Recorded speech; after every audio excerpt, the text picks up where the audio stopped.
Kyle was famous. If you remember what happened last time, we got 6 of the endings. We got some good ones, a bunch of leprechaun ones, skill sets, a bunch of really sad ones. Hopefully we can be less sad. If you are just joining us for Kyle Was Famous and you have no idea what this is, you need to go click that thing in the corner. So last time, before we became a hot dog salesman, before we sold our hot dogs rather, there was an option that we should do, and I think that is what we should do. Kyle made his way over to his desk and sat down. Kyle opened up the side drawer on his desk and grabbed one of the items stored there. Kyle grabbed the small key he kept in his desk. Then we back to room, and then we open closet. Kyle opened the closet. It was dark and he could only really see his hanging shirts. Then we choose a hot dog suit. Kyle decided to take some time to choose the perfect outfit, knowing how important appearance is. Kyle put on his hot dog suit, which he had made by stitching hot dogs together when he was a child. Back to room, exit to bedroom hallway. Kyle walked into the small hallway that connects the rooms of his apartments together. Kyle walked over to the strange door in the hallway, but found quickly that the door was locked from the inside. With a hum and a pop, Kyle used his massive knowledge of hot dog magic to change the door handle into a hot dog. It's like that Japanese game show where the dude bites the doorknob. Kyle sucked the hot dog into his mouth, opened the door, and walked through.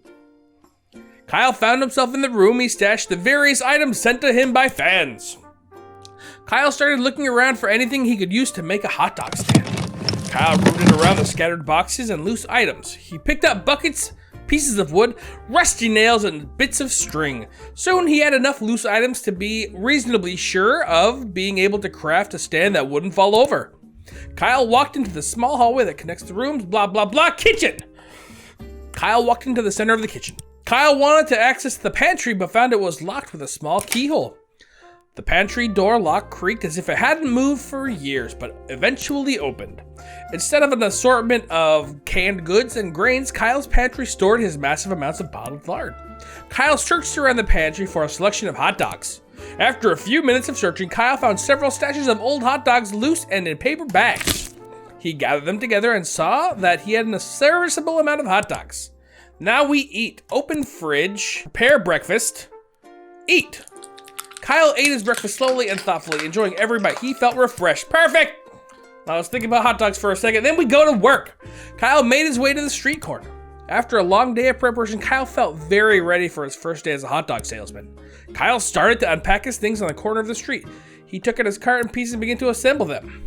With a little trouble, Kyle was able to construct a serviceable hot dog stand. This was it. We eat. There's eat or continue. I think we've done all or most of the continue options. I don't think there's any left, so we're gonna eat. Kyle started to tear chunks out of the stand he had just constructed and shoved them into his mouth. Within moments, the stand had lost most of its structural stability and collapsed into a pile on the ground.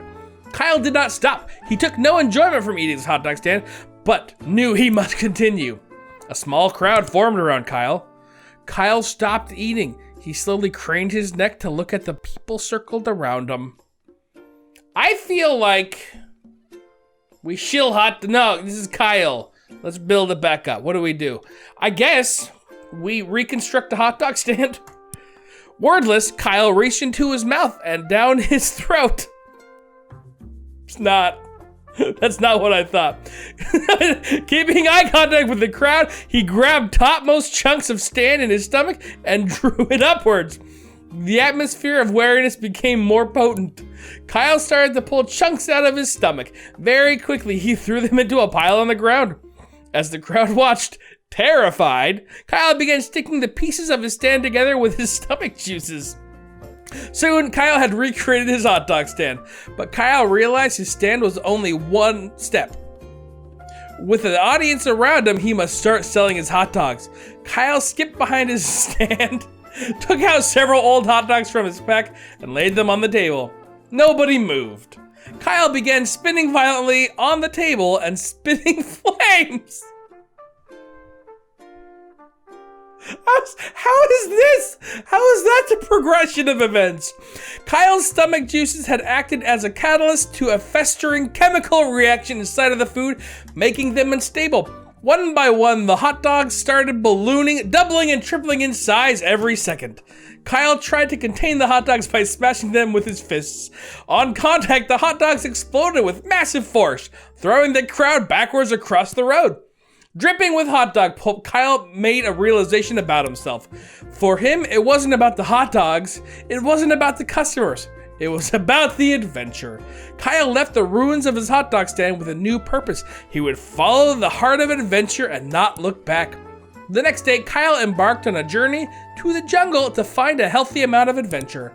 Upon arriving, he was eaten by a tiger and never heard from again. How was that? How was that the path we took to Kyle Adventured? How was that the path? From, I'm gonna be a hot dog salesman, to I ate my cart, to I built my cart again using my stomach acid.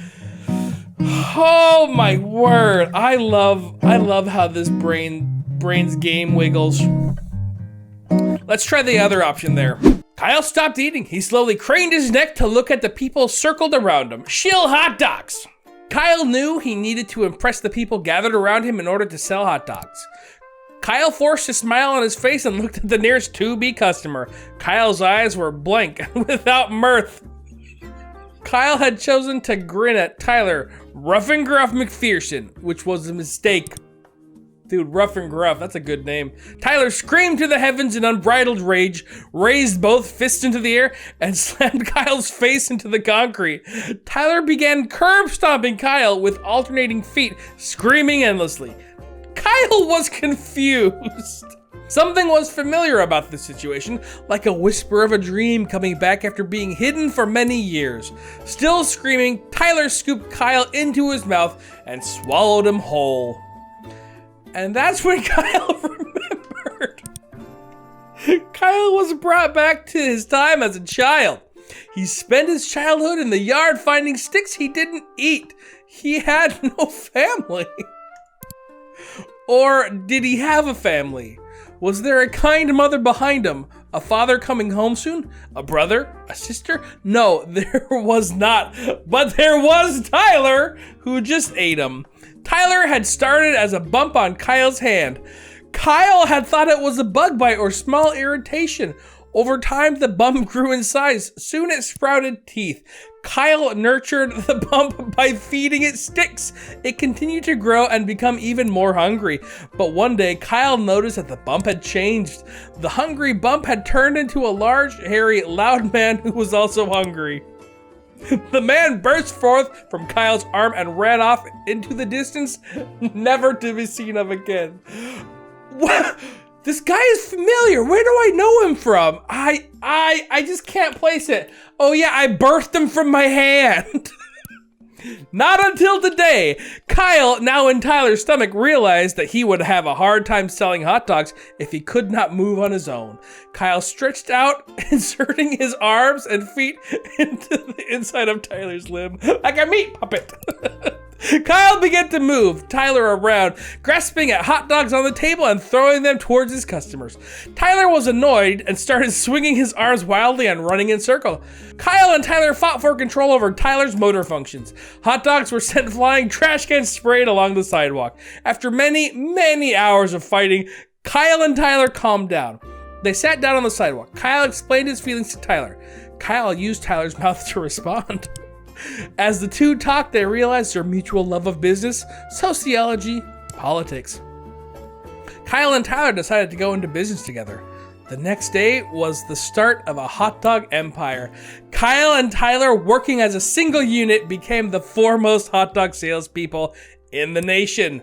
Their success knew no bounds. Within months, Kyle has blasted past the popularity of his old talk show. Kyle and Tyler remained good friends and were never seen apart from each other.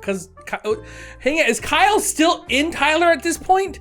Mostly because Kyle never managed to crawl his way back together to the... Okay, yeah, there you go. Kyle's still in Tyler. Perfect. Kyle met Tyler.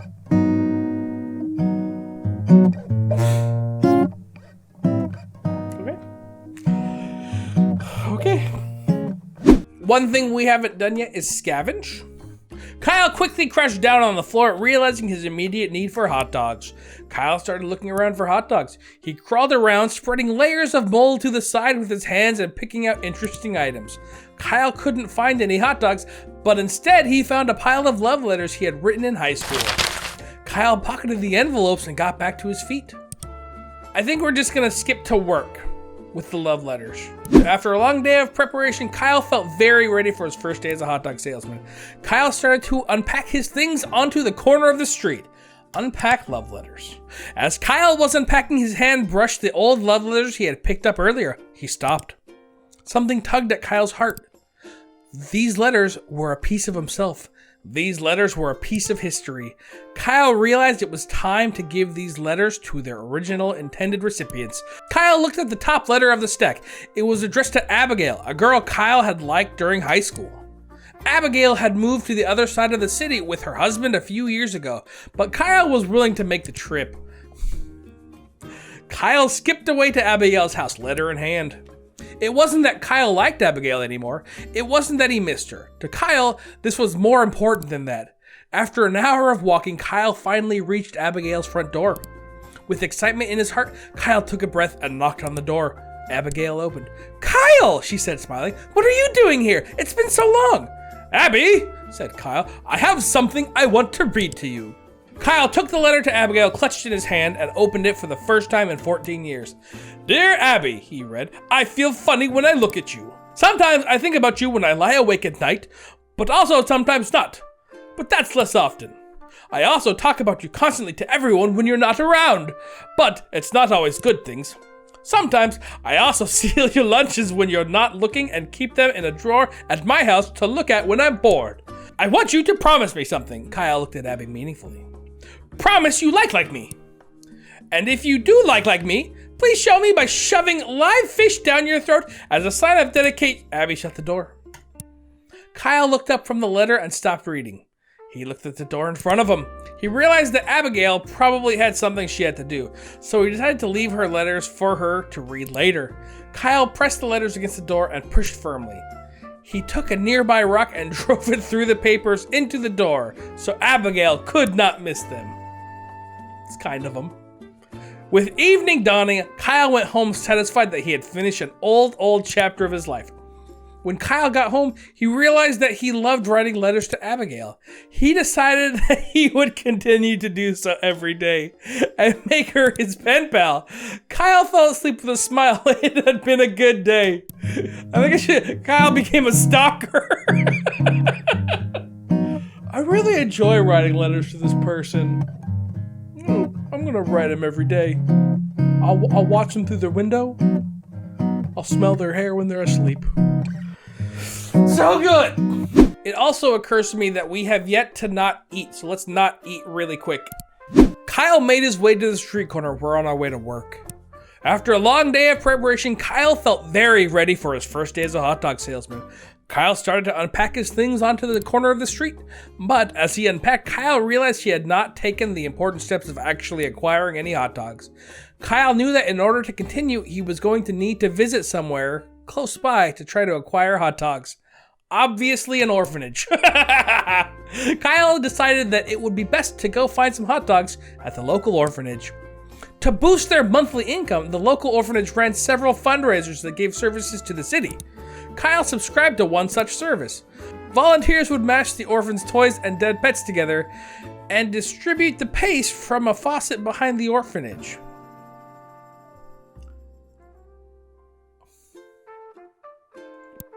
Residents of the city could pay a subscription fee to use the faucet for a certain period of time every day. That took a turn I didn't expect. Kyle had become a regular paste subscriber to get cheap food, juice, or glue, depending on what he needed. It could be used for any of those things. Kyle walked behind the orphanage and swung open the faucet, hoping today's slurry was suitable to make hot dogs from. For a moment, nothing came out, but with a loud burst, the faucet started spewing out orphans. The orphans had started an uprising and were escaping through the faucet. Finally free to the world, the orphans rushed forward, crushing Kyle beneath their feet. The orphans knew exactly what their plan was to be. They wasted no time putting it into action. Several orphans quickly constructed a large building. Quick, you two, make a building! Others called their contacts in the marketing industry. Within minutes, the orphans had constructed a large hot dog restaurant. Immediately, denizens of the city began flooding through its doors to buy hot dogs. It was not long before the orphans had completely taken over the local food industry. The reach of the hot dog shop increased. People stopped buying other food. Grocery stores closed. But the orphans were not finished. Soon they expanded their business to all outlets.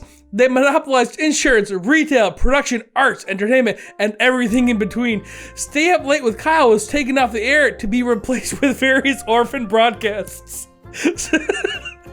Soon, everything that Kyle was known for had been replaced with something orphan-related. Nevertheless, Kyle remained famous as the man who released the orphans and was featured in all of the orphan history books. Kyle did not sell any hot dogs. Curse you, orphans! The orphans were prepared! Never mess with orphans.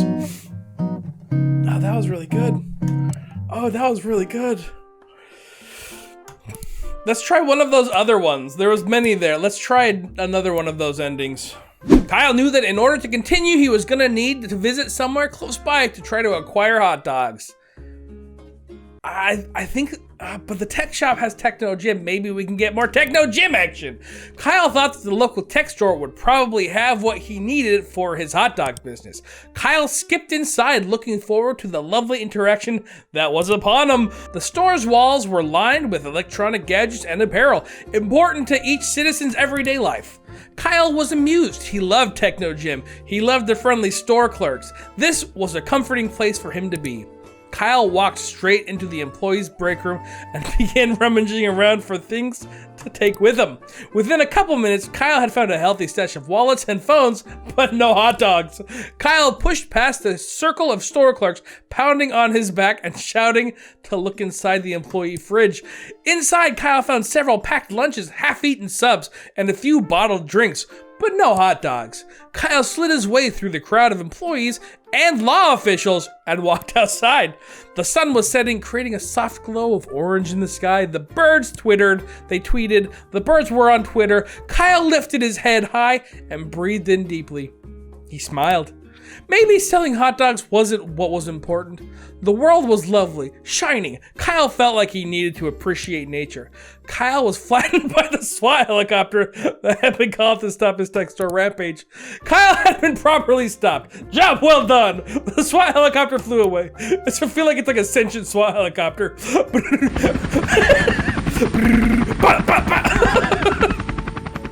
Being now completely flat and also washable, Kyle became the first reusable source of printer paper.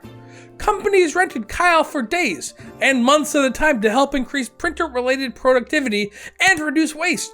Kyle single-handedly reduced greenhouse gas production by 56%. Eventually, Kyle was replaced with the also renewable laser-engraved mold lumps. Humanity flourished.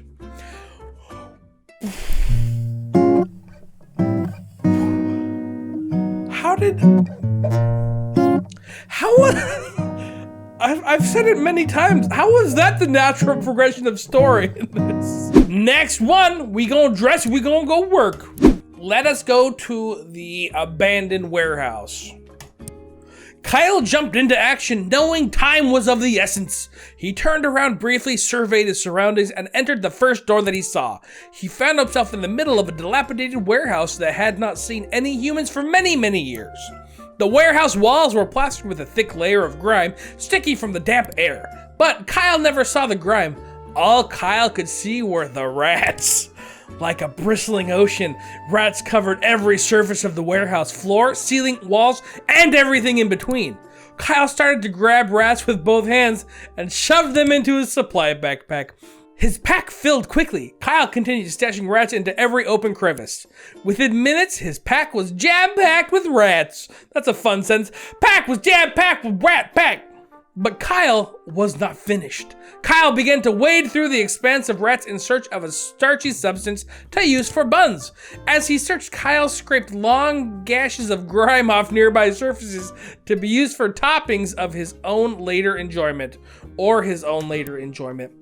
After searching for a small period of time, Kyle found exactly what was needed. Hidden like a gemstone among the boulders was a vintage loaf of bread left behind in the rubble. Vintage bread. Kyle snatched the hidden treasure and danced his way outside. With vigor, Kyle began assembling his culinary delights by inserting the squirming rats into folded bits of bread. This was not to be just for 1 or 2 lucky passerbys. Kyle knew his rat treats would be very popular. In an effort to jumpstart sales, Kyle began chucking the rat sandwiches at passerbys as samples. The rats, now free from their bondage, flung themselves into the world. Kyle's immediate surroundings turned to chaos. Hearing the calls of the imprisoned brothers, rats began pouring out of every crevice, trash bin, and drain within eyesight. The rats piled themselves over every surface and person, creating a thick wall of rat flesh. My favorite kind of flesh. The rats had blocked the sun.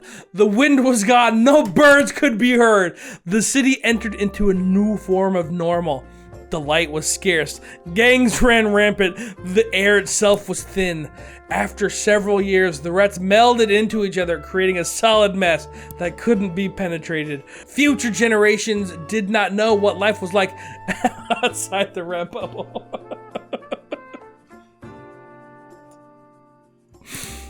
Kyle had changed his world forever. Kyle found rats.